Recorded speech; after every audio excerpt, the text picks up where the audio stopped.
from the bench, Judge Boasberg verbally made that statement of, turn the plane around if necessary. But that phrase or a direct mention of a literal plane was not included in the later written order that was issued. It's according to the Department of Justice in their responses. And so my question is, does that make a difference? Does a ruling from the bench verbally versus something that ended up in the written order afterwards, should that make a difference in this case? Well, it depends on how, I guess the first part of the answer is the fact that it wasn't in writing is not the end of the inquiry. Hmm.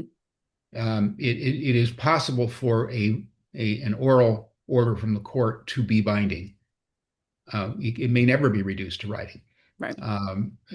Simple example is attorneys starting to walk out the door, and the judge says, you need to stay here, because we're not done, and the attorney leaves anyway, right?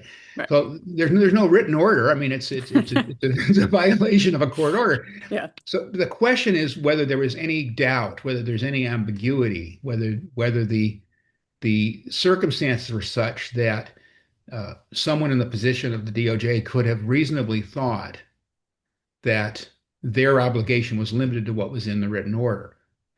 And I'm sure they're going to make that argument. Yeah. And I think that's going to be the issue. Is like, was there any doubt that A, the judge knew that planes were in the air, B, that he told them without any ambiguity whatsoever, you got to turn those airplanes around. Right. And if they can say, well, we were talking about a lot of things in that hearing, and we relied on the written order that the judge issued, and we complied with that written order, then that can raise a reasonable doubt as to whether there was willful disobedience of the court order. That's the factual thing that the judge has to determine.